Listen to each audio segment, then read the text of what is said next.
Listen to me. Everybody wants to be a champion, but nobody wants to put in those unseen hours. I'm talking about the hours when nobody is clapping for you. The hours when your phone is dry. The hours when it feels like the world forgot about you. That's where greatness is built. You think success is what happens on stage? No, success is what happens in the dark. Success is what happens at 4 a.m. when you don't feel like getting up, but you get up anyway. That's the unseen grind. See, anybody can work when it's convenient. Anybody can show up when they feel good. But real ones, they show up when they're tired. They show up when they're doubting. They show up when they're hurting. That's the difference. You say you want it, then I need you to ask yourself, what are you doing when nobody is watching? Because champions don't wait for motivation. They build discipline. They don't need applause. They need results. Let me tell you something, your dream is not going to chase you. Your future is not going to knock on your door. You gotta go get it. And it's gonna cost you something. It's gonna cost you sleep. It's gonna cost you comfort. It's gonna cost you people who don't understand your vision. But let me ask you, how bad do you want it? Because when you want it as bad as you wanna breathe, that's when you tap into a different level. That's when the unseen hours turn into undeniable success. So don't quit. Don't slow down. And don't you dare settle. Because one day, all those unseen hours, they're going to show success is built in private, not in public. And most people struggle with that truth because it doesn't look glamorous. It doesn't get likes, and it doesn't come with applause. We live in a world where everyone sees the highlight reel, but almost no one respects the behind-the-scenes work that made it possible. What people celebrate is the moment. But what actually matters is everything that happened long before that moment ever existed. Think about it. When someone finally reaches a milestone, whether it's launching a business, achieving financial freedom, mastering a craft, or becoming known in their field, the world suddenly pays attention. People start saying, oh, they got lucky, or they came out of nowhere. But that's never the truth. Nobody comes out of nowhere. What you're really seeing is the visible result of thousands of invisible hours. Hours filled with effort, doubt, repetition, failure, and persistence. Hours that nobody posted about, nobody praised, and nobody even noticed. The problem is that many people want the public reward without committing to the private work. They want recognition without preparation. They want success without sacrifice. But success doesn't operate that way. It has a price, and that price is paid in private. It's paid in those quiet moments when you choose to keep going instead of quitting, when you choose discipline over comfort, when you choose growth over distraction. Private work is where character is built. It's where you develop the habits, the mindset, and the resilience required to handle success when it finally arrives. Because here's something most people don't realize. Success isn't just about getting to the top, it's about staying there. And if you didn't build the foundation in private, you won't be able to sustain what you achieve in public. In private, there are no shortcuts. There's no one to impress. There's no external pressure forcing you to perform. It's just you and your standard. And that's where the real test begins. Because when nobody is watching, it's easy to cut corner. It's easy to say, I'll do it tomorrow, or this is good enough. But those small decisions compound over time. They shape your identity. They determine whether you're truly committed or just interested. When you're committed, your private actions align with your public goals. You don't need validation to keep going. You don't need someone to remind you why you started. You understand that every small step matters, even if it feels insignificant in the moment. You understand that consistency, not intensity, is what creates long-term success. Private work is often repetitive and unexciting. It's doing the same thing over and over again, refining your skills, correcting your mistakes, and pushing yourself beyond your comfort zone. It's waking up early when you'd rather sleep. It's staying focused when distractions are everywhere. It's choosing progress over perfection and showing up even when you don't feel motivated. And that's the key, because motivation is unreliable. It comes and goes. If you depend on motivation, your effort will be inconsistent. But when you build discipline in private, you create a system that doesn't rely on how you feel. You do the work because it needs to be done, not because you're in the mood.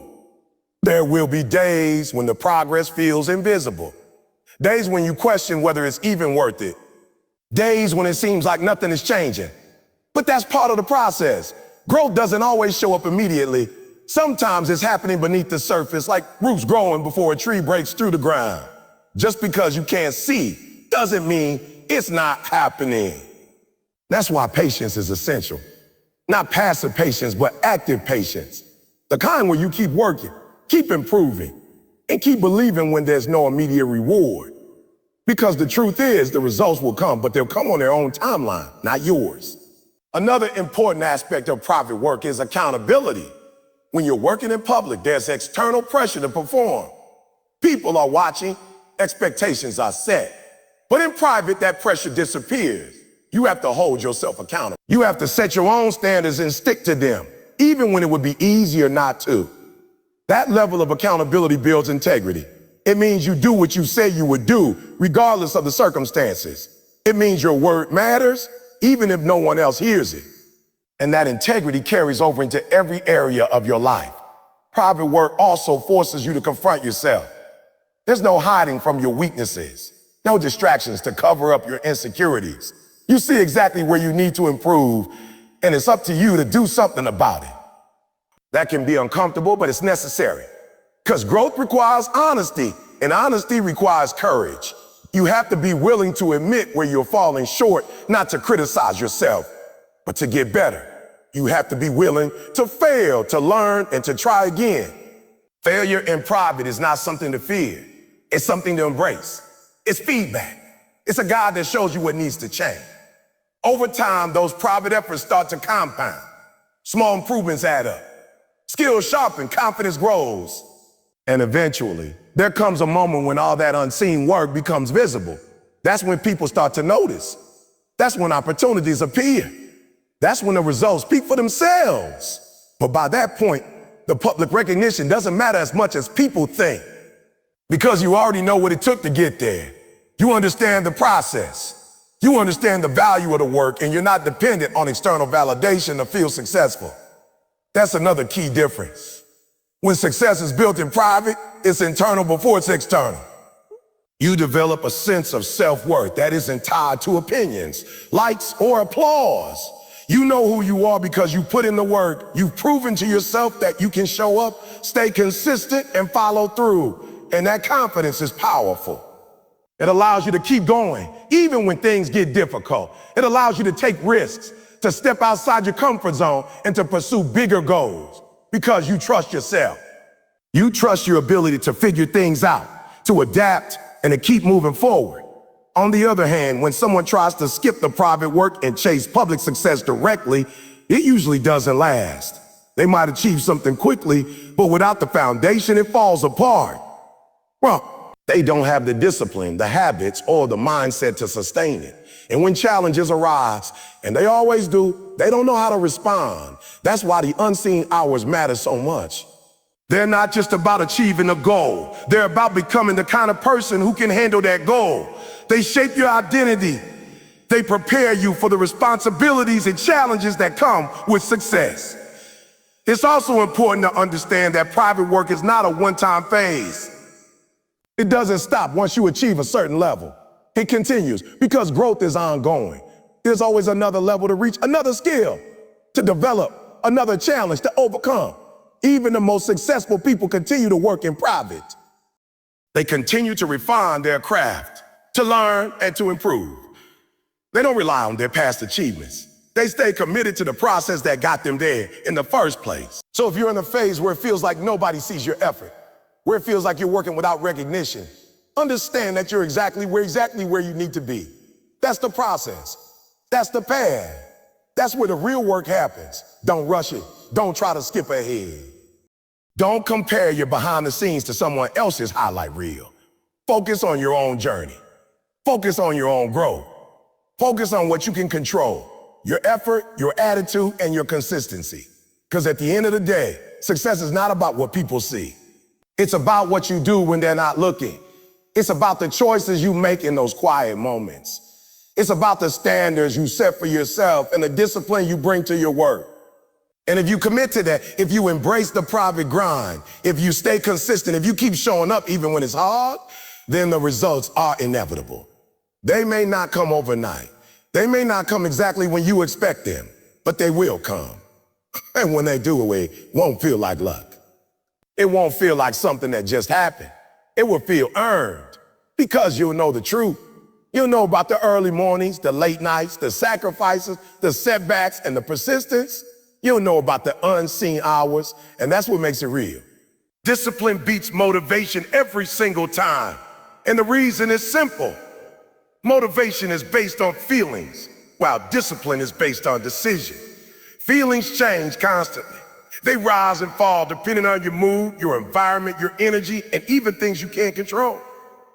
One day you feel unstoppable, focused, and ready to take on the world. The next day you feel tired, distracted, and unmotivated. If your progress depends on motivation, then your progress will always be inconsistent. That's the trap most people fall into. They wait to feel ready.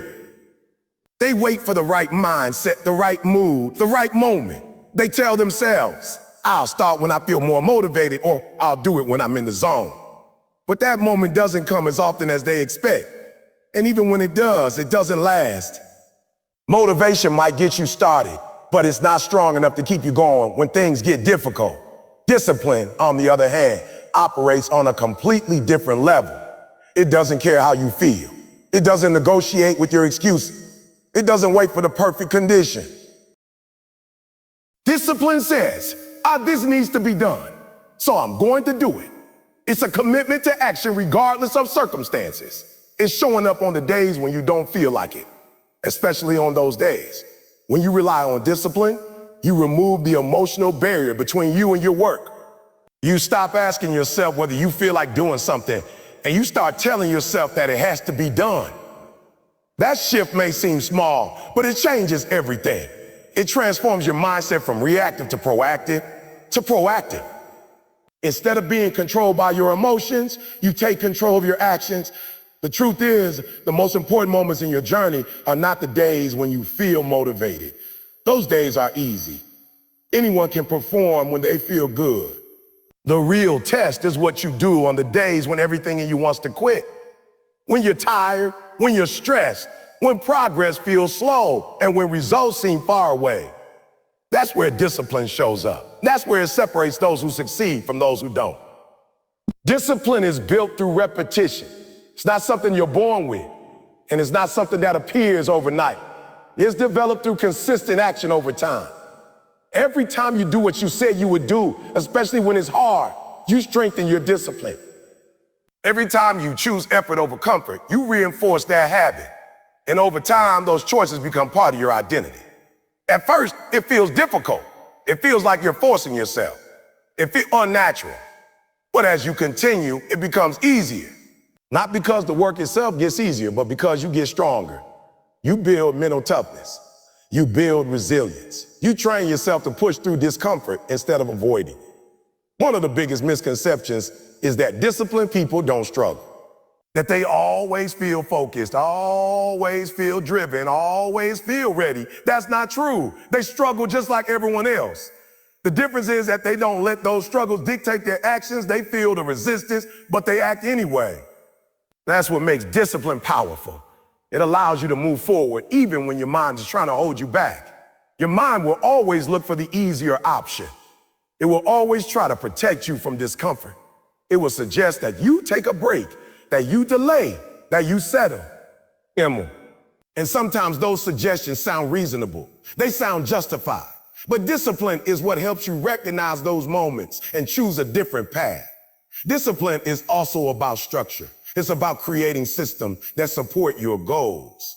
Instead of relying on willpower alone, you design your environment and your routines in a way that makes it easier to stay consistent. You remove distractions, you set clear priorities, you establish habits that guide your actions. For example, if you have a set time to work, a set time to train, or a set time to study, you don't have to decide each day whether you're going to do it. The decision has already been made. You simply follow through. That reduces the mental effort required and makes consistency more achievable. Another important aspect is that discipline creates momentum. When you take action consistently, even in small amounts, you build progress over time. That progress fuels confidence. It reinforces the belief that you can keep going. And that belief makes it easier to stay disciplined. On the other hand, when you rely on motivation and only act when you feel like it, your progress becomes inconsistent. You start strong, then you slow down, then you stop. And every time you stop, it becomes harder to start again. You lose momentum, you lose confidence, you begin to doubt yourself. That cycle can be frustrating. You know what you want, but you're not making the progress you expected. And often, the reason is not a lack of ability, it's a lack of consistency. It's the absence of discipline. Discipline also builds trust in yourself. When you consistently follow through on your commitment, you prove to yourself that you can rely on your own word. That trust is critical, because if you don't trust yourself, it becomes difficult to pursue bigger goals. You start questioning whether you'll actually do what's required.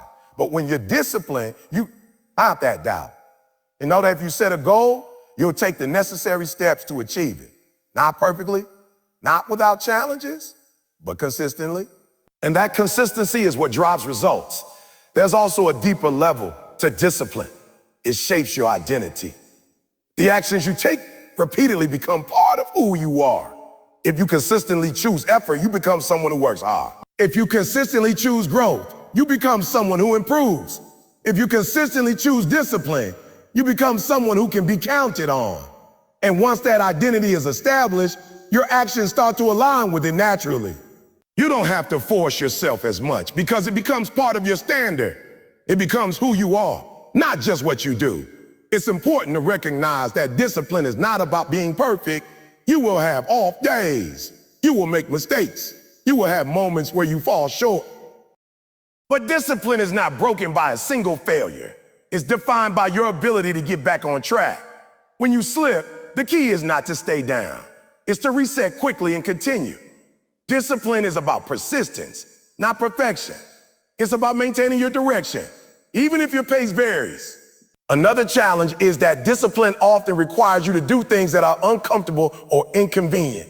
It requires you to delay gratification, to choose long-term benefits over short-term pleasure. That can be difficult, especially in a world that constantly promotes instant results and immediate rewards. But the reality is that meaningful success takes time. It requires sustained effort. It requires patience. And discipline is what allows you to stay committed to that process, even when the rewards are not immediate. Over time, the benefits of discipline become more apparent. You start to see progress. You start to achieve goals that once felt out of reach. And perhaps most importantly, you develop a sense of control over your life. You're no longer at the mercy of your emotions or your circumstances. You're actively shaping your path. That doesn't mean everything becomes easy. Challenges will still exist. Obstacles will still appear. But your response to those challenges changes. Instead of being overwhelmed, you approach them with a problem-solving mindset. You rely on the habits and systems you've built. Discipline also creates freedom, which might seem counterintuitive at first. Many people think discipline is restrictive, that it limits your choices. But in reality, it gives you more options. When you're disciplined, you build skills, create opportunities, and achieve goals that expand your possibilities. Without discipline, you're limited by inconsistency. You start things, but don't finish them. You set goals, but don't follow through. And over time, that limits your growth. With discipline, you follow through. You complete what you start. You build momentum, and that momentum opens doors. It leads to new opportunities, new challenges, and new levels of success. It's also worth noting that discipline is not something you apply to just one area of your life. It carries over.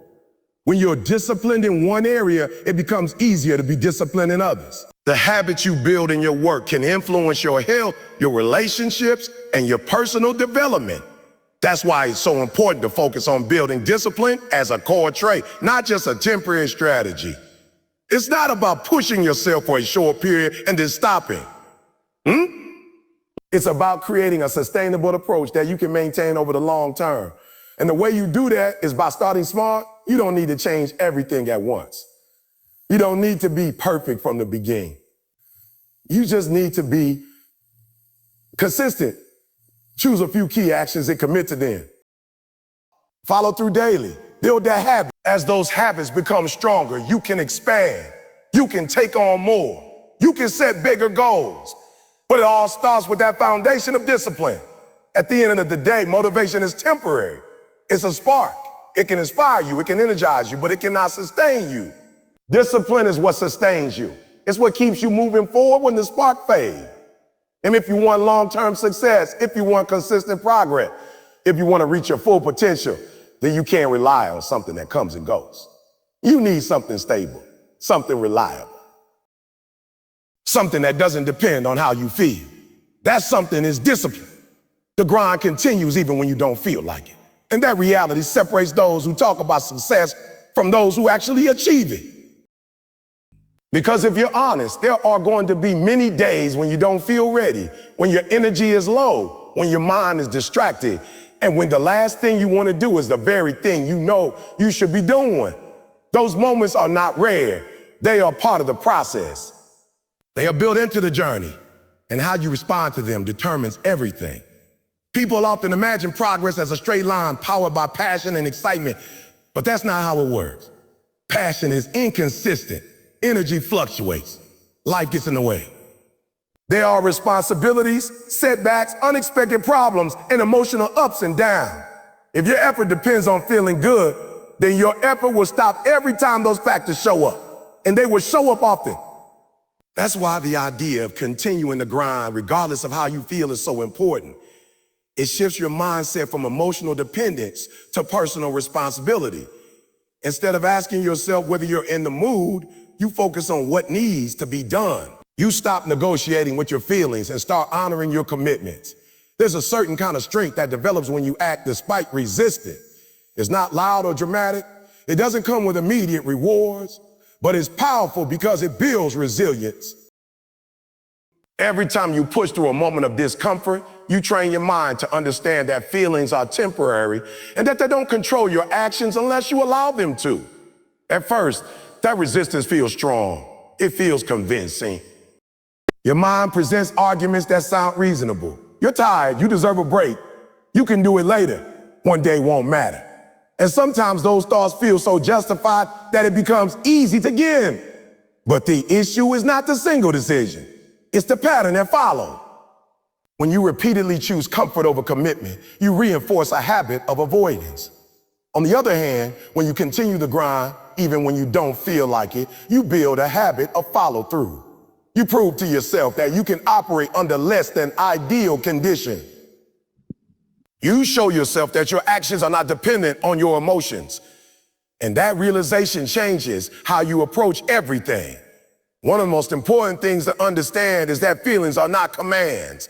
Just because you feel tired doesn't mean you have to stop. Just because you feel unmotivated doesn't mean you can't act. Feelings are signals, not instructions.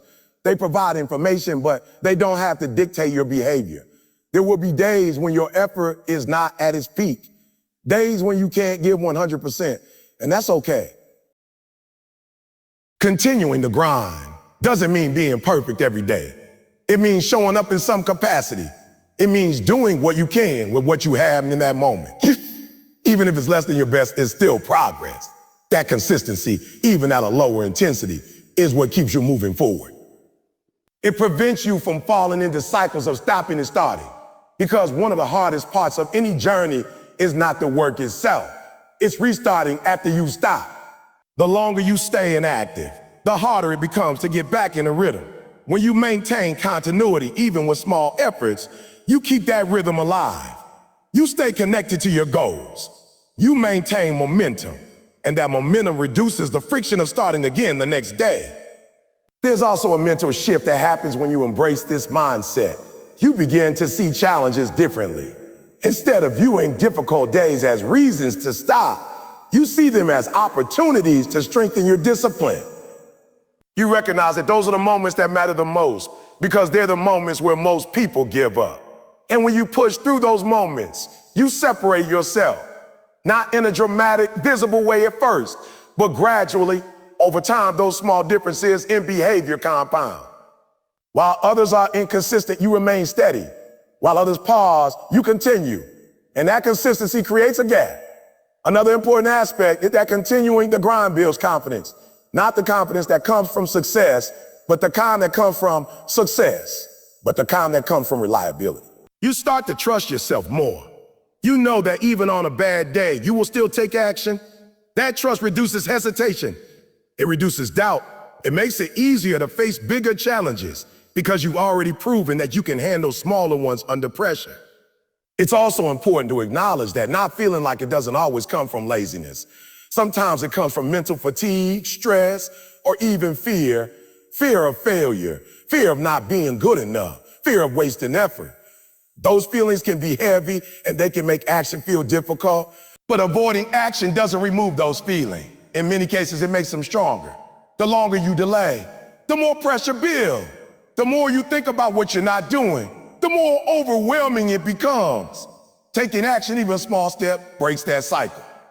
It shifts your focus from overthinking to doing. There's also a sense of identity tied to this idea. When you consistently show up regardless of how you feel, you start to see yourself differently. You begin to identify as someone who follows through, someone who doesn't quit easily, someone who can be counted on even by yourself.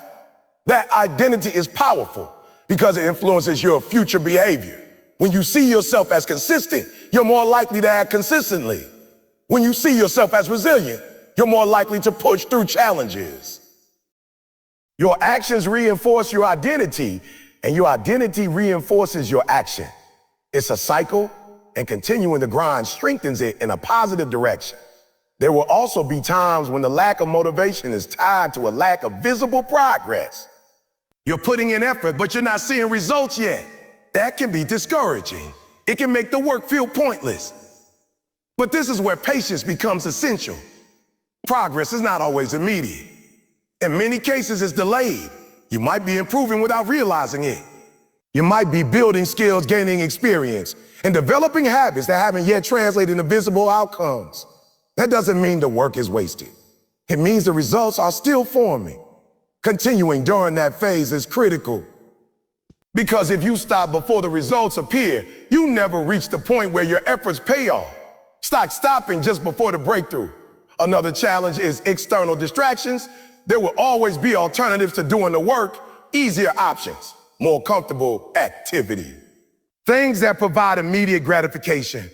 And on days when you don't feel like grinding, those distractions become even more appealing. Choosing to grind in those moments requires awareness. It requires recognizing the long-term impact of your decisions. It requires reminding yourself why you started and what you're working toward. Not in a dramatic or emotional way, but in a grounded, practical sense. You understand that each decision, no matter how small, contributes to your overall direction. And while a single decision might not seem significant, repeated decisions shape your path.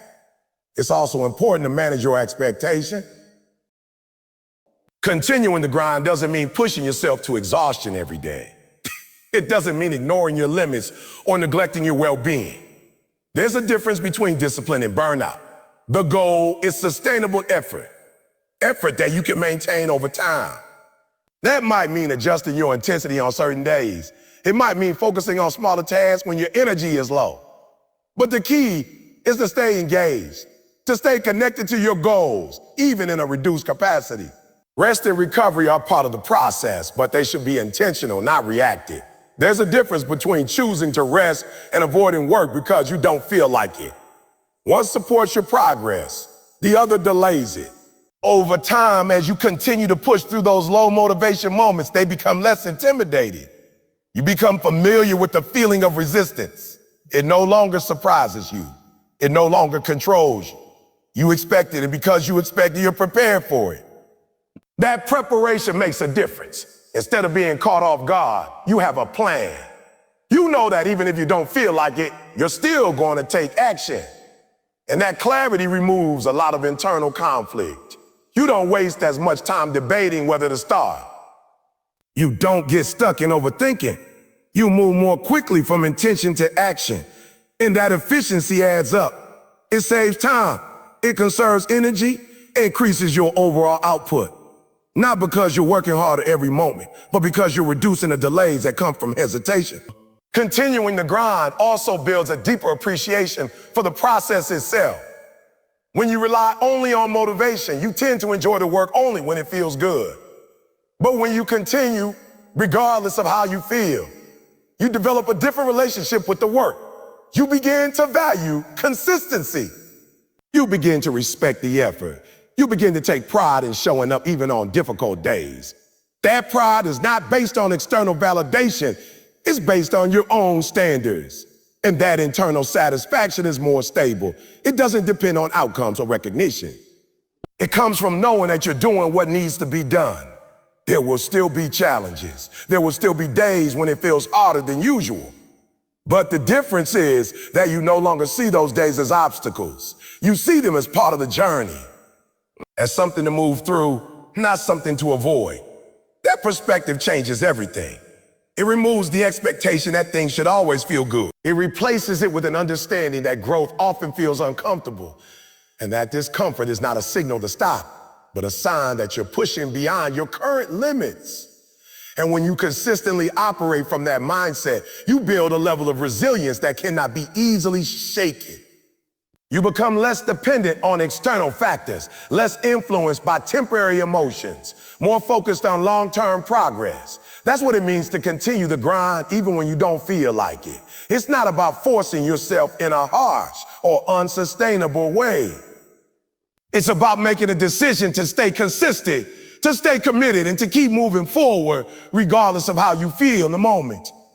Because feelings will change, motivation will fade.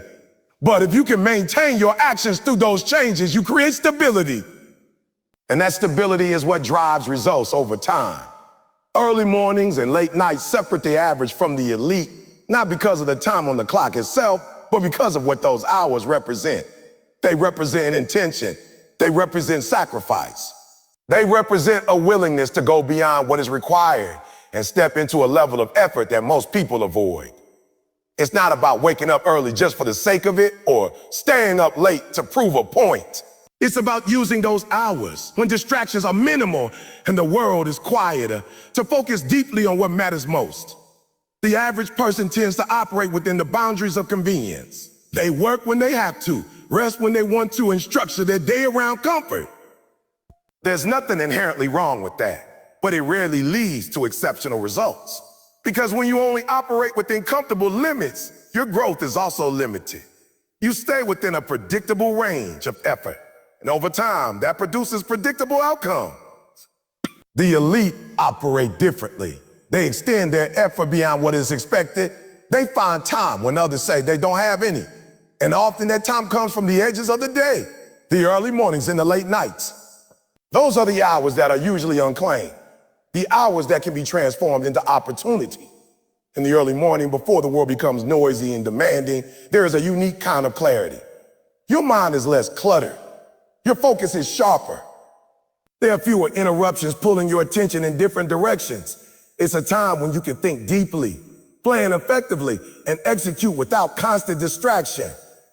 But getting up early requires a decision that goes against comfort. It means leaving the warmth of your bed, stepping into effort before your body fully wakes up, and choosing discipline over ease. That decision, repeated over time, builds a certain kind of mental toughness. It trains you to act before excuses have a chance to take hold. Late nights, on the other hand, represent a different kind of commitment. They often come after a full day of responsibilities, after work, after obligations, after your energy has already been spent.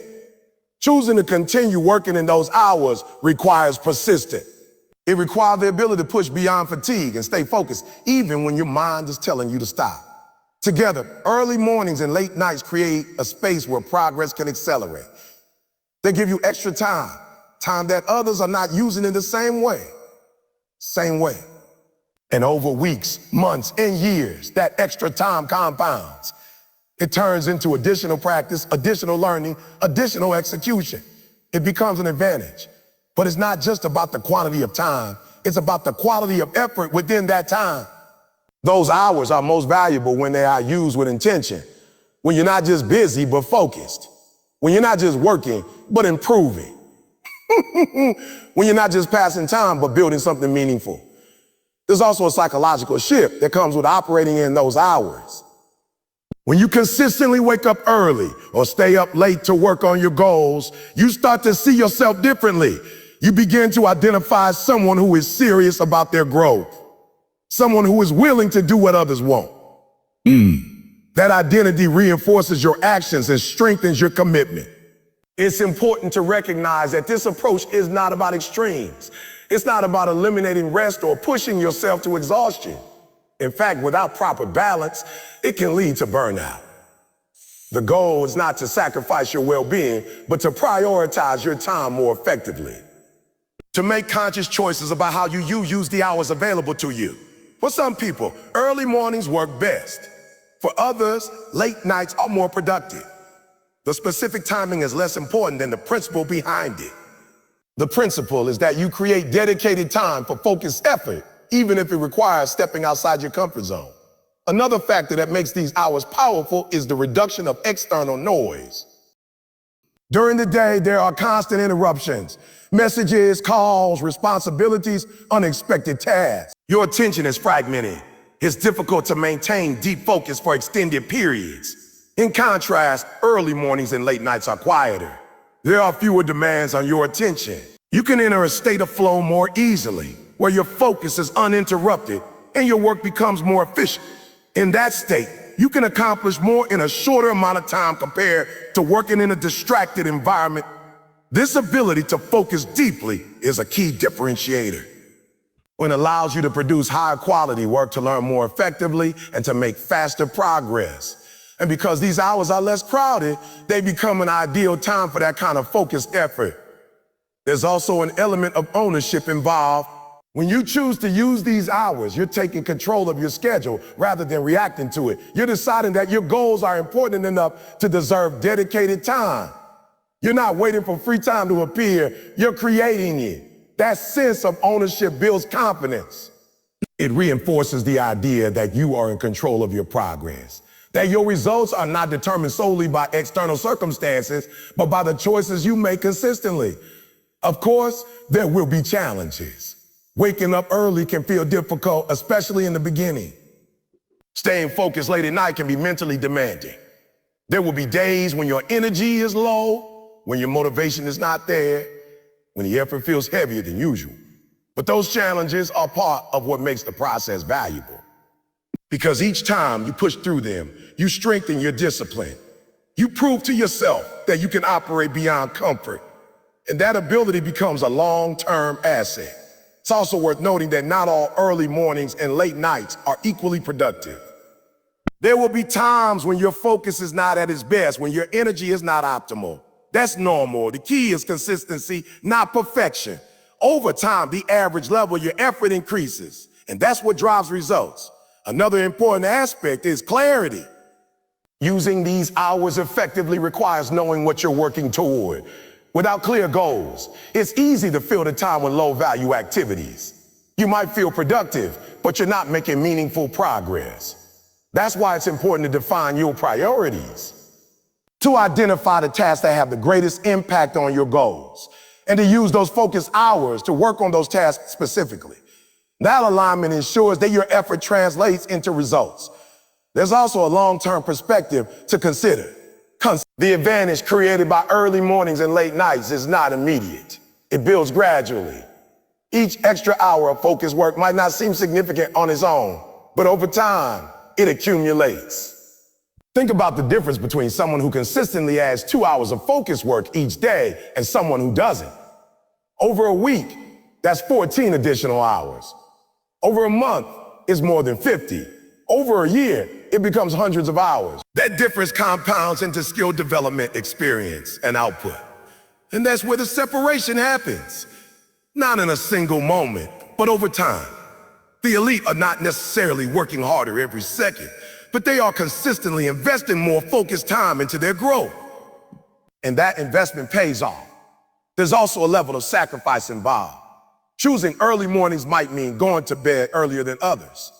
Choosing late nights might mean giving up certain forms of entertainment or relaxation. You might miss out on some social activities. You might have to say no to certain distractions. Those sacrifices are not always easy, but they are part of the process. Because time is limited, And if you want to achieve something beyond the average, you have to allocate your time differently. You have to prioritize long-term goals over short-term comfort. At the same time, it's important to make those sacrifices intentional, not forced or resentful, but chosen with purpose. When you understand why you're doing it, the process becomes more meaningful. It's not just about working more, it's about working towards something that matters to you. Another benefit of these hours is that they create space for reflection. In the quiet of early morning or late night, you have the opportunity to think more clearly, to evaluate your progress, to adjust your approach, and to plan your next steps. That reflection is essential for growth. It ensures that your effort is not just consistent, but also effective. Without reflection, it's possible to stay busy without improving. You might repeat the same actions without learning from them. But when you take the time to think, to analyze, and to adjust, your progress becomes more intentional. Over time, this combination of focused work and reflection leads to mastery. You develop a deeper understanding of your craft. You refine your skills. You become more efficient. And that level of development is what distinguishes the elite from the average. It's also important to understand that this approach is not about comparison. It's not about proving that you're working harder than someone else. It's about maximizing your own potential. It's about using your time in a way that aligns with your goals and your values.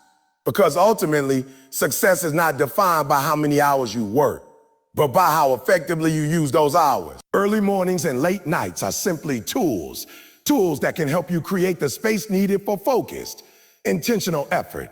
And when used consistently, they become a powerful advantage. Not because they are extreme, but because they are intentional. Not because they are dramatic, but because they are consistent. Not because they guarantee success, but because they increase the likelihood of it. Over time, those hours become part of your routine, part of your identity. They stop feeling like a sacrifice and start feeling like a standard, a natural part of how you operate. And as that standard becomes ingrained, the gap between you and the average continues to grow, quietly, steadily, without the need for recognition, until one day the results make that difference visible. Consistency in silence creates loud results, and that idea goes against what most people are used to in a world that constantly encourages visibility, quick recognition, and instant feedback. There is a strong pull to share every step, to announce every plan, to look for validation before the work is even complete. But real progress doesn't need an audience. In fact, it often grows stronger without one. When you work in silence, you remove the pressure to perform for others and shift your focus entirely to the process. You're not trying to impress anyone. You're not measuring your effort based on reactions or approval. You're simply doing the work because it matters. That shift creates a deeper level of concentration and commitment. Silence, in this context, is not just about being quiet externally. It's about reducing noise internally as well. It's about minimizing distraction, limiting comparisons, and staying focused on your own path. Because one of the biggest obstacles to consistency is not a lack of ability, but a lack of focus. When your attention is constantly pulled in different directions, your effort becomes fragmented. Consistency requires repetition. It requires showing up again and again, even when the work feels routine, even when there's no immediate reward. And that repetition is easier to maintain when you're not constantly seeking external feedback. Because feedback, while useful, can also be distracting. It can shift your priorities from long-term growth to short-term validation. When you operate in silence, you create a kind of mental space where you can focus on improvement without interruption. You're not reacting to opinions. You're not adjusting your direction based on every comment. You're following your plan, refining your approach, and trusting the process. That trust is important because consistency doesn't always produce immediate results. There are phases where you're putting in effort but not seeing much change. If you rely on external validation during those phases, it's easy to become discouraged. It's easy to doubt whether what you're doing is working. But when you're grounded in your own process, you're less affected by that delay. You understand that progress takes time. You recognize that results are often delayed and that the work you're doing now is building something that will become visible later. There's also a level of discipline involved in staying silent. It's not always easy to keep your goals to yourself. It's not always easy to resist the urge to share your progress or seek recognition. But that discipline strengthens your focus. And it keeps your energy directed toward the work itself rather than toward how the work is perceived. Another benefit of working in silence is that it reduces pressure. When you announce your goals publicly, you create expectation. You feel the need to meet those expectations, sometimes before you're ready. That pressure can lead to rushed decisions, unnecessary stress, and a focus on outcomes rather than process. In contrast, when you keep your work private, you have the freedom to grow at your own pace. You can experiment, make mistakes, and learn without the added weight of external judgment. That freedom allows for deeper development. It encourages you to take risks and to explore new approaches. Mistakes, in particular, are easier to handle in silence. When you fail privately, it's easier to analyze what went wrong and adjust your strategy without feeling exposed. You can treat failure as feedback rather than as something to be defended or explained. Over time, those quiet adjustments lead to improvement. Small changes made consistently add up. Skills become sharper. Processes become more efficient. Understanding becomes deeper. And because this growth happens gradually, it may not be immediately noticeable to others. But eventually the results become visible. And when they do, they appear sudden even though they are not. From the outside, it looks like a breakthrough, but from your perspective, it's the result of sustained effort over time. That's what makes the results alive. Not because you were talking about them, but because they speak for themselves. They don't need explanation. They don't need promotion. They are clear, undeniable outcomes of consistent work. There's also a psychological advantage to this approach. When you focus on consistency rather than recognition, you develop intrinsic motivation. You're driven by the process itself, not by external rewards. That kind of motivation is more stable. It doesn't fluctuate based on feedback or attention. Intrinsic motivation supports long-term effort. It allows you to continue even when the excitement fades. Because the satisfaction comes from the work, from the progress, from the sense of improvement, not from how others respond. Another important aspect is that silence protects your energy. Sharing goals and progress can invite opinion, both positive and negative. While positive feedback can be encouraging, it can also create a false sense of accomplishment. Negative feedback, on the other hand, can be discouraging, especially if it comes from people who don't fully understand your goals. By keeping your work private, at least in the early stages, you reduce exposure to that noise. You maintain control over your mindset. You decide when and how to share your results, rather than reacting to external input prematurely. This doesn't mean isolation. It doesn't mean avoiding all feedback or collaboration. It means being selective. It means choosing when to open up your process and to whom. It means prioritizing your focus during critical phases of development. Consistency in silence also builds patience. It requires you to accept that recognition may not come immediately, that your efforts might go unnoticed for a while, that you might be working hard without visible acknowledgement. That can be challenging, especially in an environment where visibility is often equated with success. But true progress is not always visible. It happens in stages. And those early stages are often the most important because they lay the foundation for everything that follows. When you commit to consistency during those stages, you're investing in your future results. You're building something that will eventually stand on its own. And that investment requires patience. It requires a willingness to delay recognition in favor of long-term growth. There's also a level of humility involved. Working in silence means accepting that you don't need to be seen at every step. That your value is not determined by how much attention you receive. That your focus should be on becoming better, not just appearing successful. That humility keeps you grounded. It keeps your priorities clear. It prevents you from becoming distracted by external factors that don't contribute to your growth. Over time, this approach creates a strong foundation. Your skills are developed. Your habits are established. Your mindset is aligned with your goals. And because this foundation is built consistently, it is stable. It can support higher levels of success without collapsing under pressure. When results finally become visible, they carry weight, not because they were announced, but because they were earned. They reflect real progress, not temporary spikes in performance. They are sustainable, and that sustainability is key because success is not just about reaching a certain point. It's about maintaining and building on it. Consistency and silence prepares you for that. It ensures that your success is not based on momentary effort, but on long-term habits. It's also worth noting that this approach reduces comparison. When you're constantly sharing and consuming content about others' progress, it's easy to compare yourself, to measure your journey against someone else's. That comparison can be distracting, and sacrifice is not just about losing things. It's about choosing what matters most. Every goal comes with a cost, whether you acknowledge it or not. Time, energy, focus, convenience, even relationships, something has to be traded. The question is not whether you will sacrifice, but what you are willing to sacrifice, and whether that sacrifice aligns with the life you want to build. Comfort, on the other hand, often disguises itself as a reward. It tells you that you've done enough, that you deserve a break, that you can relax just a little longer.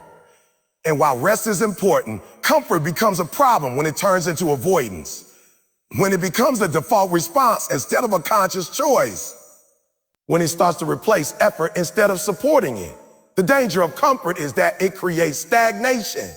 When you stay in a comfortable state for too long, you stop challenging yourself. You stop pushing your limits. You stop developing new skills. Everything becomes predictable. And while predictability can feel secure, it also prevents progress. Sacrifice disrupts that pattern. It forces you to step into discomfort, to face resistance, and to operate beyond your usual limits. It's not always dramatic. Sometimes it's small, consistent decisions. Waking up earlier, staying focused when distractions are available, choosing to work when you'd rather rest, saying no to things that don't align with your goals. Those decisions may seem minor on their own, but they accumulate. They shape your habits. They influence your direction. And over time, they create a gap between where you are and where you want to be. One of the hardest parts about sacrifice is that the benefits are not immediate. You give something up now, but the reward comes later. That delay can make the process feel difficult, especially when comfort offers instant gratification. You can relax right now, feel good right now, avoid effort right now. But those immediate rewards often come at the cost of long-term progress. Sacrifice requires a shift in perspective. It requires you to value long-term outcomes over short-term feelings, to recognize that what you're giving up is not a loss, but an investment. You're trading temporary comfort for lasting growth. That doesn't mean the process is easy. There will be moments when the sacrifice feels heavy. When you question whether it's worth it, when you see others choosing comfort and enjoying it while you're pushing through discomfort. In those moments, it's important to stay connected to your purpose, to remember why you started and what you're working toward. Because without a clear purpose, sacrifice can feel meaningless. It can feel like you're just giving things up without a reason. But when your goals are clear, when your vision is defined, sacrifice becomes more manageable. It becomes a necessary step, not a burden. Another challenge is that comfort is not always obvious. It can appear in subtle ways: procrastination, overthinking, distractions, rationalizations. It's not always about obvious laziness. Sometimes it's about choosing the easier path when a harder one would lead to growth. For example, it might be easier to stick with what you already know rather than learning something new. It might be easier to avoid difficult conversation rather than addressing issues directly. It might be easier to stay in a familiar situation rather than taking a risk. But those easier choices often come with hidden costs. They limit your development. They keep you in the same place. And over time, those limitations add up. Sacrifice, in contrast, pushes you forward. It requires you to face challenges, to take risks, and to step into uncertainty. That can be uncomfortable, but it's also where growth happens. Because growth is not about staying the same. It's about evolving, improving, and expanding your capabilities. There's also an emotional aspect to sacrifice. It's not just about physical effort or time management. It's about letting go of certain attachments, letting go of habits, environments, or even mindsets that no longer serve you. That can be difficult, because familiarity creates a sense of security. Even if something is not helping you grow, it can still feel comfortable because it's known. Letting go of that familiarity requires courage. It requires trust that what you're moving toward is worth more than what you're leaving behind. Over time, as you make these sacrifices, you begin to build resilience. You become more comfortable with discomfort. You learn that you can handle challenges, that you can push through resistance, you can adapt to change. That resilience becomes a strength. It allows you to take on bigger challenges, to pursue more ambitious goals, and to continue growing even when the path is difficult. It's also important to understand that sacrifice is not about eliminating all forms of comfort. It's about balance. Comfort has its place. It allows for recovery, for reflection, for maintaining well-being. The problem arises when comfort becomes the priority instead of the support. When comfort is prioritized over growth, progress slows down. When growth is prioritized, comfort becomes something you earn, something you use intentionally rather than something you default to. Another key aspect is that sacrifice often involves delayed gratification. You're choosing to do something difficult now in order to achieve something meaningful later. That requires patience. It requires discipline.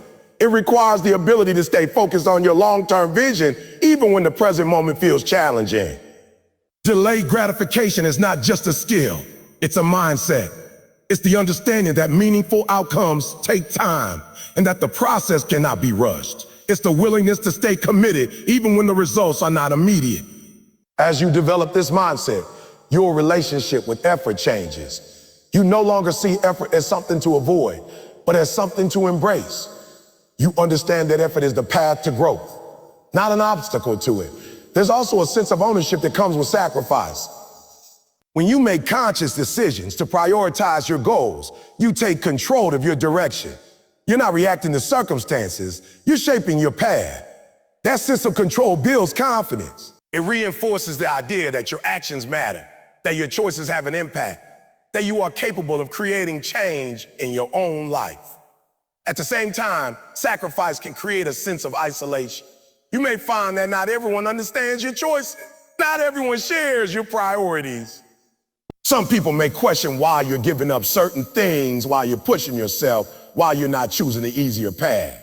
That's part of the process. Growth often requires you to go against the norm, to make decisions that others might not fully understand. And while support is important, there will be times when you have to rely on your own conviction.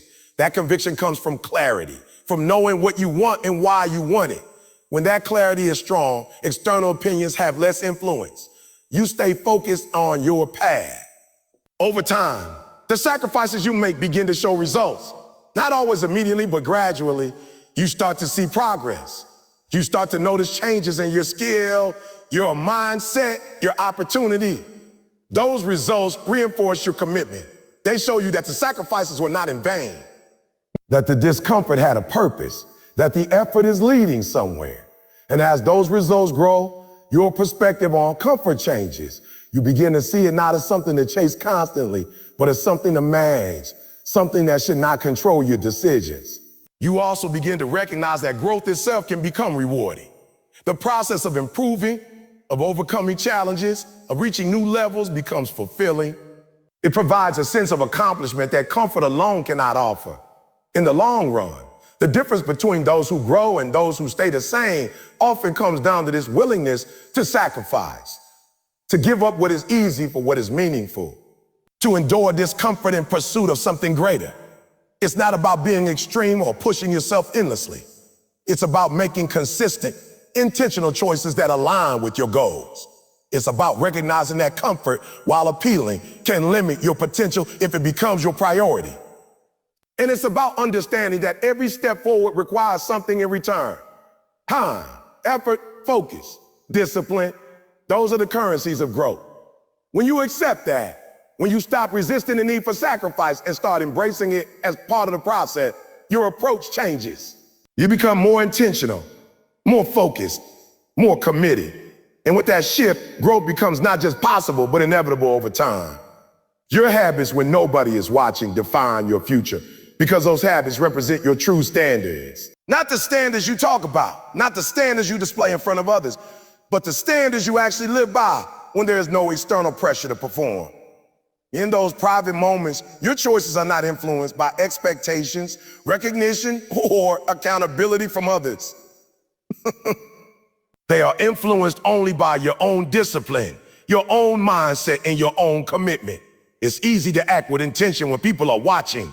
It's easier to stay focused when there's accountability, when someone's expecting something from you, when there's a deadline or a visible consequence. In those situations, your behavior is shaped by external factors. You rise to meet expectations because there's a reason to do so beyond yourself. But when nobody is watching, those external factors disappear. There is no immediate consequence for cutting corners. There's no one to notice if you delay, if you skip, if you settle for less. And that's where your real habits show. That's where your character is revealed, not in a dramatic sense, but in the quiet repetition of your daily choices. Those choices might seem small, deciding whether to follow through on a task, whether to stay consistent with a routine, whether to focus or get distracted. Each decision may feel insignificant in isolation, but over time, they compound. They form patterns, and those patterns become habits. Habits are powerful because they operate automatically. Once established, they don't require as much conscious effort. They guide your behavior without you needing to think about every decision. That can work in your favor or against you, depending on the habits you built. If your habits in private align with your goals, then progress becomes more natural. You don't have to constantly push yourself to do the right thing because the right thing becomes your default. You act in ways that support your future without needing constant motivation or reminders. On the other hand, if your private habits are inconsistent or misaligned with your goals, progress becomes difficult. You may have clear intentions, strong desires, even moments of high motivation, but if your daily habits don't support those intentions, the results won't follow. This is where many people struggle. They focus on big goals, on long-term outcomes, but they overlook the importance of daily habits. They underestimate how much those small, repeated actions influence their trajectory. They expect change to come from occasional bursts of effort rather than from consistent behavior. The reality is that your future is shaped less by what you do occasionally and more by what you do consistently. And consistency is built through habits, through actions that you repeat day after day, regardless of how you feel or whether anyone is paying attention. There's also an element of honesty in private habits. When nobody is watching, there's no need to maintain an image. You don't have to present yourself in a certain way. You simply act based on your true priorities. That honesty can be uncomfortable because it forces you to confront the gap between what you say you want and what you actually do. If you say you want to improve, but your habits don't reflect that, then there's a disconnect. And that disconnect is not resolved by intention alone. It requires action. It requires aligning your habits with your goals. That alignment doesn't happen overnight. It takes time to build new habits and to break old ones. It requires awareness, consistency, and patience. You have to recognize the patterns that are holding you back and replace them with behaviors that support your growth. One of the challenges is that habits are often tied to comfort. You tend to repeat actions that feel familiar, even if they are not beneficial. Changing those habits requires stepping into discomfort. It requires effort and persistence, especially in the beginning. In private, there is also the temptation to relax your standards. To say, it doesn't matter if I skip this today, or I'll make up for it later. Those thoughts can seem harmless, but when they become frequent, they weaken your consistency. They create exceptions that turn into patterns. Maintaining high standards in private requires discipline. It requires you to hold yourself accountable even when there's no external pressure. It requires you to act with integrity, to follow through on your commitments even when it would be easier not to. That kind of self-accountability is a defining trait. It separates those who rely on external structure from those who create their own structure. It's the difference between needing supervision and being self-directed. When you develop strong private habits, you become more independent in your progress. You don't need constant reminders, constant encouragement, or constant oversight. You know what needs to be done and you do it. There is also a cumulative effect to consider. Each time you follow through on a habit, you reinforce it. You make it stronger. Each time you break a habit, you weaken it. Over time, these reinforcements shape your default behavior. That's why consistency is more important than intensity. A small habit performed consistently is more impactful than a large effort performed occasionally. Because consistency builds stability. It creates a reliable pattern that leads to steady progress. Private habits also influence your mindset. When you consistently act in alignment with your goals, you build confidence. You trust yourself more. You believe in your ability to follow through. That belief makes it easier to take on bigger challenges. Conversely, when your habits are inconsistent, it can lead to self-doubt. You may question whether you have the discipline to achieve your goals. You may hesitate to commit to new challenges because you're not sure you'll follow through. That internal trust is critical. It's not something that can be developed through words alone. It comes from action, from repeatedly proving to yourself that you can do what you say you will do. Another important aspect is that private habits shape your identity. Over time, the actions you take become part of how you see yourself. If you consistently act with discipline, you begin to identify as someone who is disciplined. If you consistently act with focus, you identify as someone who is focused. That identity then influences your future behavior. You act in ways that are consistent with how you see yourself, and that creates a reinforcing loop. Your habits shape your identity, and your identity shapes your habits. It's also worth noting that private habits are often invisible to others, at least initially. People may not see the effort you're putting in. They may not recognize the consistency you're maintaining. But that doesn't mean it's not having an impact. Over time, those habits produce results, and those results become visible. What was once private becomes public in the form of outcomes. Performance improves, skills develop, opportunities increase. From the outside, it may appear sudden. It may look like a breakthrough, but in reality, it's the result of sustained effort over time. It's the manifestation of habits that were built and maintained when nobody was watching. There's also a level of control that comes with strong habits. When your behavior is guided by positive habits, you're less affected by fluctuations in motivation or external circumstances. You have a stable foundation that keeps you moving forward. That stability is valuable because it allows you to maintain progress, even during challenging periods. When life becomes unpredictable, when your energy is low, when your environment is not ideal, your habits provide structure. They keep you anchored. Developing those habits requires intention. You have to be deliberate about what you do in your private time. You have to choose actions that align with your goals and repeat them consistently. It can be helpful to start small, to focus on a few key habits rather than trying to change everything at once. As those habits become established, you can build on them. You can expand your routines and increase your level of discipline. It's also important to create an environment that supports your habits, to reduce distractions, to make it easier to follow through, and to remove obstacles that might lead to inconsistency.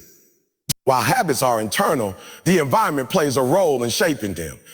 At the same time, you have to take responsibility for your actions. Even in a supportive environment, the decision to follow through is yours. That responsibility is what makes private habits so powerful. They are a direct reflection of your choices. Over time, as you continue to act in alignment with your goals, your future begins to take shape, not through sudden changes, but through gradual progress. Through the accumulation of small, consistent actions. That's how habits define your future. Not in a single moment, but in a continuous process. Each day adds to the next. Each action builds on the previous one. And over time, those actions create a path. It's a path that is shaped not by what you do occasionally in public, but by what you do consistently in private. By the standards you maintain when nobody is watching. By the choices you make when there's no external pressure. And those choices, repeated over time, become the foundation of everything you achieve. Pain, doubt, and struggle are part of the process, not obstacles. And understanding this shifts the entire way you approach growth and success. Most people see pain as a signal to stop, doubt as a sign they're not capable, and struggle as evidence that something is going wrong. But in reality, these experiences are not barriers blocking your path. They are indicators that you are on the path. Pain shows up when you push beyond your current limits.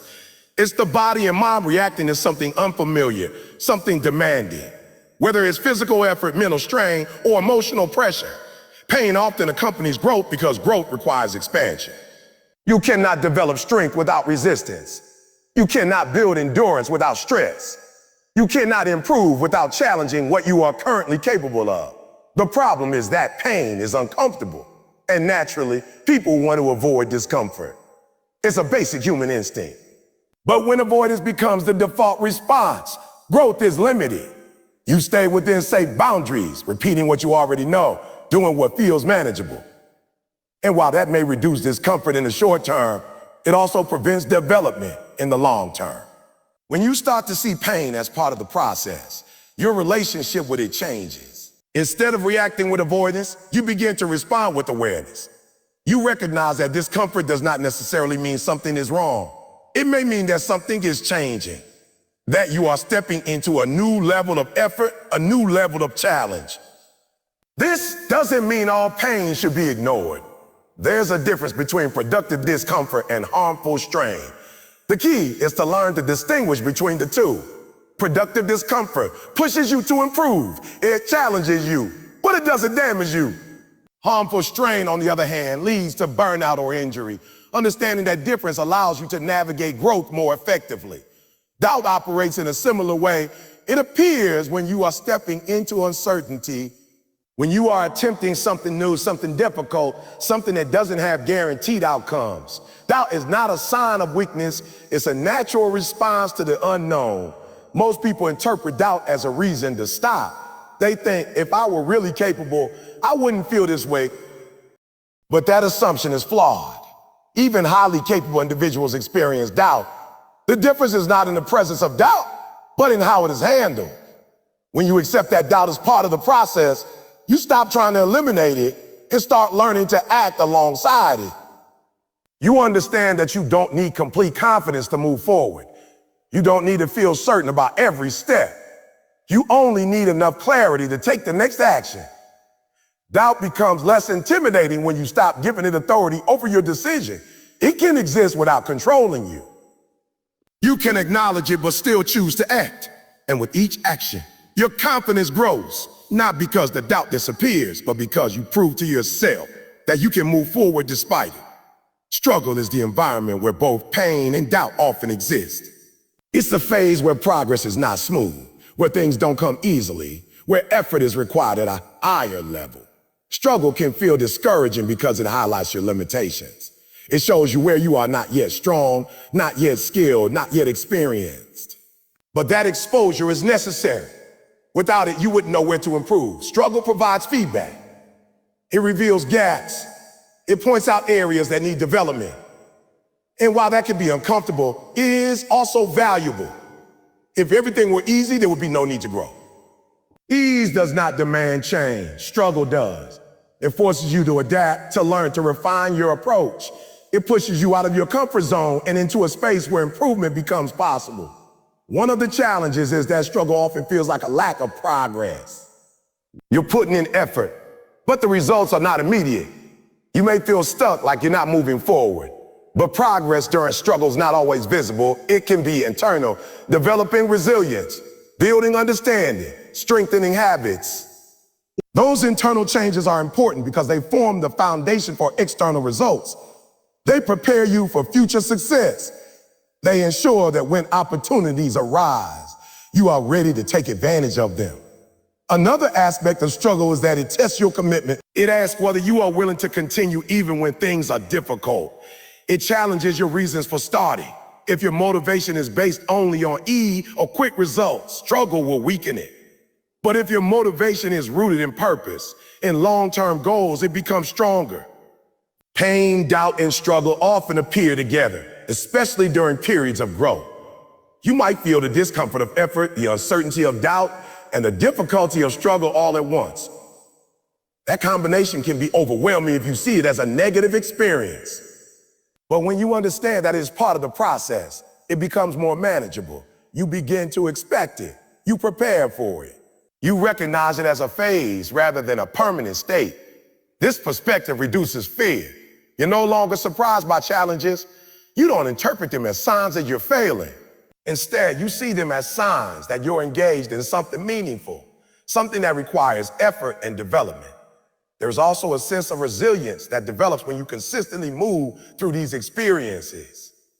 Each time you face pain and continue, each time you act despite doubt, each time you push through struggle, you become stronger. Not just in skill, but in mindset. You learn that you can handle difficulty, that you can endure discomfort, that you can navigate uncertainty. And that knowledge builds confidence, not the absence of fear or doubt, but the ability to move forward regardless of them. Over time, your tolerance for discomfort increases. What once felt difficult becomes manageable. What once caused doubt becomes familiar. What once felt like struggle becomes part of your routine. This doesn't mean the process becomes easy. It means you become more capable. You develop the ability to handle higher levels of challenge. And as you grow, the challenges evolve. They become more complex, more demanding, but you are better equipped to deal with them. It's also important to recognize that avoiding pain, doubt, and struggle does not eliminate them. It only delays them. Growth cannot be achieved without encountering these elements at some point. The difference is whether you face them intentionally or encounter them unexpectedly. When you choose growth, you accept that these experiences will be part of the journey. You don't seek them out unnecessarily, but you don't avoid them either. You approach them with the understanding that they have a purpose. That purpose is not to make things harder for the sake of it, but to develop your capacity, to expand what you are able to do, to think, to handle. Without that expansion, your potential remains limited. There's also a level of patience required. Pain, doubt, and struggle are often temporary, but they can feel long in the moment. It's easy to assume that the discomfort will last forever, that the doubt will never go away, that the struggle will not end. But in most cases, these phases pass. They evolve as you continue. The key is to stay consistent during them, to keep taking action, even if it's small, to maintain direction, even if your pace slows. Consistency during difficult phases is what leads to breakthroughs. Not sudden, dramatic changes, but gradual improvements that eventually become noticeable. The discomfort decreases, the doubt becomes quieter, the struggle becomes more manageable. And then there are moments where progress becomes visible, where the effort starts to show results, where things that once felt difficult become easier. Those moments are the result of everything that came before. The pain you pushed through, the doubt you acted despite, the struggle you endured. Another important factor is perspective. How you interpret these experiences influences how you respond to them. If you see them as obstacles, you are more likely to resist them. If you see them as part of the process, you are more likely to accept and work through them. That shift in perspective does not eliminate the difficulty, but it changes your reaction. It reduces frustration. It increases focus. It helps you stay committed even when things are challenging. It's also worth noting that everyone experiences these elements, regardless of their level of success. They don't disappear as you progress. They change in form, but they remain part of the journey. The difference is that experienced individuals understand their role.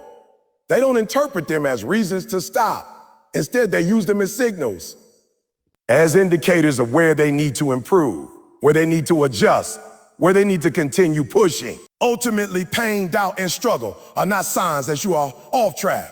They are signs that you are engaged in a process that requires effort, growth, and adaptation. They are part of the path, not something separate from it. And when you accept that, when you stop trying to avoid them and start learning to work through them, your approach to growth changes.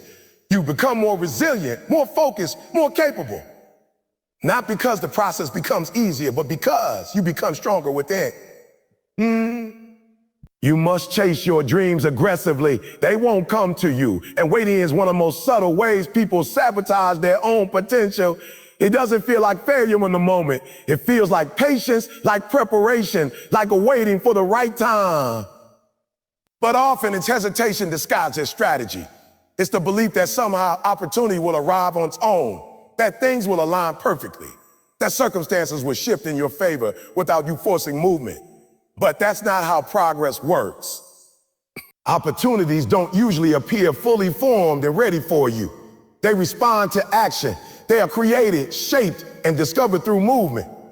When you stay still, you limit what you can see, what you can access, and what you can influence.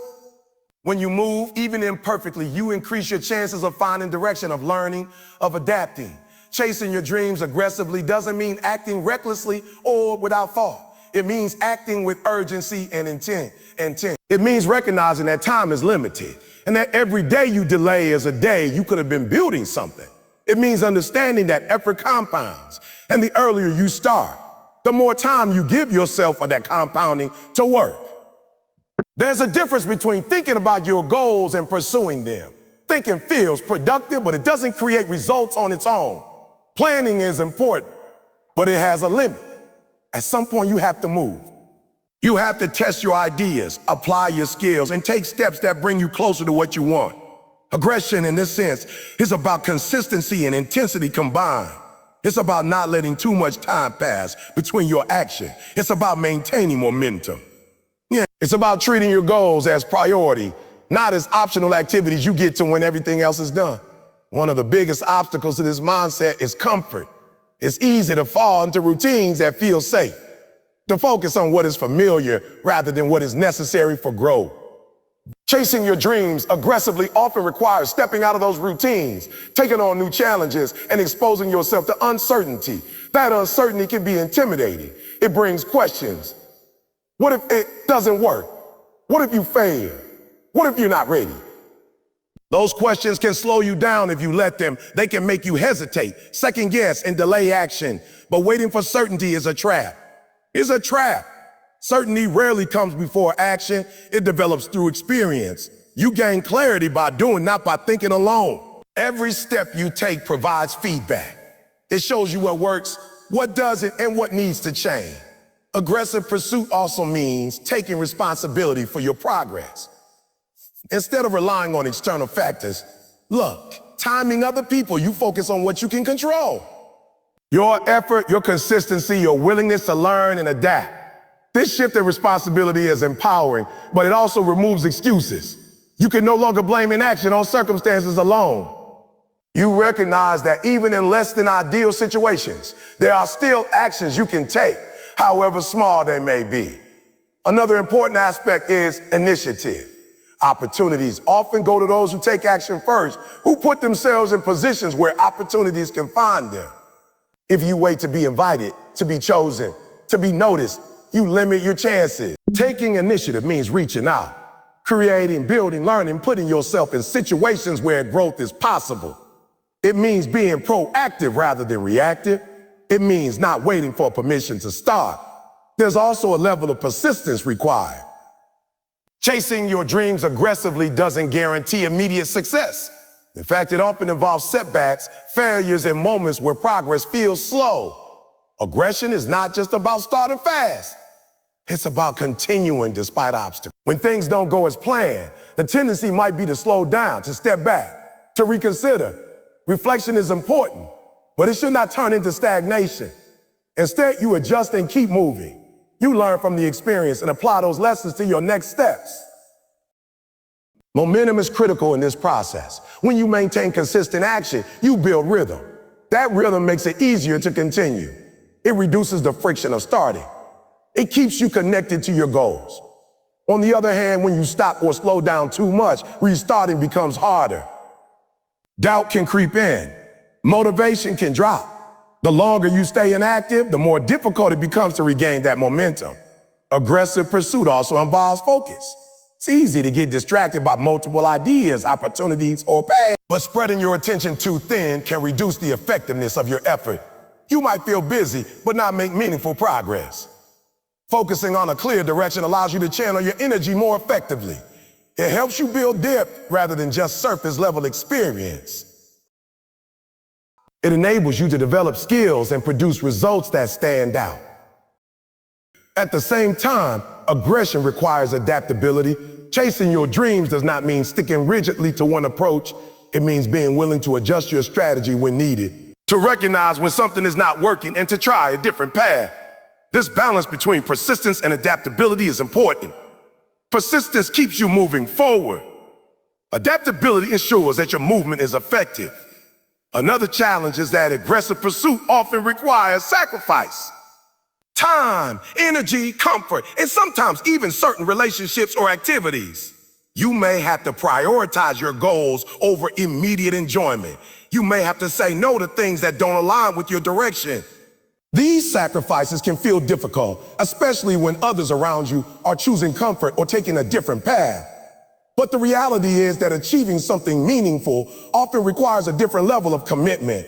There's also a mental aspect to chasing your dreams aggressively.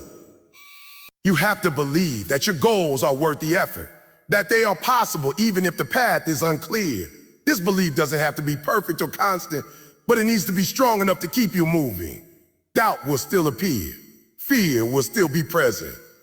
But aggressive pursuit means acting despite those feelings. It means not letting them dictate your pace or direction. Over time, as you take action, your confidence grows. Not because everything works out perfectly, but because you gain experience. You learn how to handle challenges, how to solve problems, how to navigate uncertainty. That experience becomes a resource. It makes future actions easier. It reduces hesitation. It increases your ability to move quickly and effectively. Another benefit of this approach is that it accelerates learning. The more you act, the more feedback you receive. The more feedback you receive, the faster you can improve. Instead of spending long periods in planning or waiting, you cycle through action, feedback, and adjustment. This cycle leads to progress. It may not always be linear, but it moves you forward. It keeps you engaged. It prevents stagnation. There's also a sense of urgency that comes with aggressive pursuit. Not a rushed or anxious urgency, but a focused awareness that time matters. That opportunities are time sensitive. That delay in action has consequences. This urgency helps you prioritize. It helps you avoid unnecessary distractions. It keeps your attention on what is important. At the same time, it's important to manage this urgency in a sustainable way. Aggression should not lead to burnout. It should be directed, controlled, and consistent. It's about maintaining a strong pace, not an unsustainable sprint. Consistency is what ultimately makes aggressive pursuit effective. It's not about occasional bursts of high effort, but about maintaining a steady level of action over time. That consistency builds momentum, develops skills, and produces results. It's also worth noting that chasing your dreams aggressively does not guarantee a specific outcome. There are variables you cannot control, but what it does guarantee is that you will maximize your potential, that you will explore your capabilities fully, that you will give yourself the best possible chance. And even if the exact outcome changes, the growth you experience along the way remains valuable. The skills you develop, the resilience you build, the knowledge you gain, all of that contributes to your future. In contrast, waiting carries its own risks. Time passes, opportunities change, and the gap between intention and action grows. Over time, that gap can lead to regret. The realization that you could have done more, tried more, pursued more. Aggressive pursuit reduces that risk. It ensures that you are actively engaging with your goals, that you are not leaving your potential unexplored. Ultimately, chasing your dreams aggressively is about taking ownership of your path. It's about recognizing that your future is shaped by your actions, not just your intentions. It's about committing to movement, to effort, to progress. It's not about perfection. It's about persistence. It's about showing up, taking steps, and continuing forward, even when the path is uncertain. Because your dreams will not move toward you on their own. They respond to action. They develop through effort. And the more aggressively you pursue them, with focus, discipline, and consistency, the closer you move toward turning them into reality. Your environment shapes your success more than you realize. And this is one of the most overlooked truths about personal growth. Many people focus exclusively on their own effort, discipline, and mindset, as if those factors alone will determine their future. While personal responsibility is crucial, the spaces, people, and influences you surround yourself with exert enormous power over the trajectory of your life. The habits, attitudes, and energy of those around you act like a mirror and amplifier. They reinforce your behavior, push you forward, or hold you back. The environment is the invisible architecture of your potential. Think about the people you spend the most time with. Their habits, ambitions, and attitudes inevitably rub off on you. If you are surrounded by individuals who are driven, disciplined, and relentlessly focused on growth, you are more likely to adopt similar behaviors. Their energy becomes contagious. Their standards set a benchmark. Their ambition challenges you to step up. Conversely, if you are surrounded by people who are complacent, critical, or resistant to change, their influence subtly erodes your motivation. Their skepticism may seep into your mindset. Their excuses may normalize stagnation, and their energy may drain you without you even realizing it. It's not just people, your physical environment matters too. The spaces where you live, work, and spend time influence your mindset, productivity, and energy. Cluttered, chaotic, or distracted spaces reinforce disorganization and mental fatigue. Environments that lack inspiration or support for growth make it easier to settle for mediocrity. On the other hand, environments that are clean, organized, and aligned with your goals facilitate focus, creativity, and discipline. The places you occupy send subtle messages to your brain about what is expected, what is possible, and what you value. Another aspect of environment is exposure to information. What you read, watch, and listen to shapes your thinking patterns, your beliefs, and your possibilities. Surrounding yourself with knowledge, ideas, and perspectives that align with growth accelerates development. If you spend your time consuming negativity, distractions, or content that discourages action, your mindset will be influenced accordingly. Your environment is not just physical, it is informational, social, and emotional. All of these dimensions interact to either support or sabotage your progress. Awareness of this influence is the first step toward change. Most people underestimate how much their environment affects their behavior and mindset. They assume that discipline alone will overcome bad influences. And while discipline is critical, it's far easier to be disciplined in a supportive environment than in a toxic or stagnant one. Choosing your surroundings deliberately is not superficial, it is strategic. It's acknowledging that growth is not just internal, it is also external. One of the most important considerations is the people you allow into your inner circle. Your inner circle should consist of individuals who hold you accountable, challenge your thinking, inspire higher standards, and model success. These are the people who push you when you feel like settling, who celebrate your growth, and who provide honest feedback that keeps you moving forward. If your inner circle lacks ambition, discipline, or vision, your own trajectory is likely to mirror this over time. Surrounding yourself with excellence is not arrogance, it is alignment. This principle extends beyond close relationships. Mentors, role models, and influencers also shape your environment. Learning from those who have achieved what you aspire to accelerates growth. Their experiences, strategies, and perspectives provide guidance that can help you avoid unnecessary mistakes and recognize opportunities. Your environment in this sense is also what you allow into your mind. Curating your mental inputs is as important as curating the people you interact with. Another critical aspect is routine and structure. The daily habits, rhythms, and rituals that your environment encourages have a compounding effect on your results. For instance, being in a workspace that encourages focus with minimal distractions and clear goal reinforces productivity. Living in a home where habits are conducive to learning, discipline, and health reinforces long-term growth. On the other hand, environments that normalize procrastination, distraction, or indulgence subtly shape your behavior toward comfort rather than progress. Energy is a subtle but powerful component of environment. Environments carry an emotional charge. Some spaces and people inspire you, raise your energy, and encourage focus. Others drain you, increase stress, or make it harder to act. Being conscious of energy flows is critical.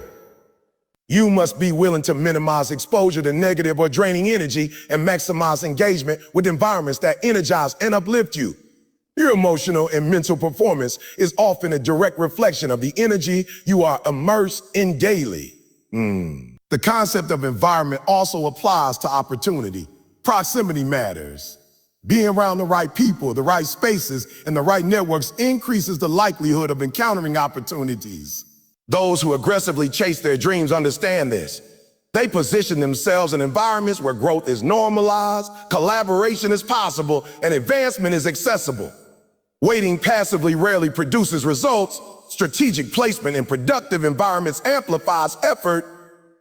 Removing yourself from toxic environments is equally critical. Toxicity can be subtle. It can appear as criticism, jealousy, lack of ambition, or resistance to change. Over time, constant exposure to these influences undermines self-confidence, motivation, and focus. Aggressive pursuit of success often requires distancing yourself from people, places, or situations that normalize mediocrity or drain your energy. This is not selfishness. It is self-preservation.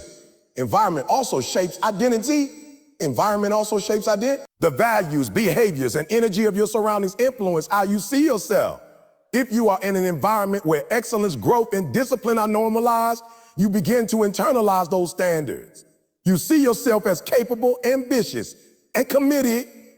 Conversely, a stagnant or negative environment can reinforce limiting beliefs, fear, and procrastination. Your sense of self is constantly reinforced by the external cues you are immersed in. Deliberate environmental design is a strategy for success.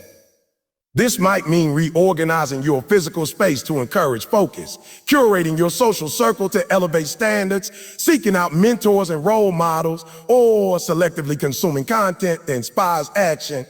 Every adjustment, no matter how small, compounds over time.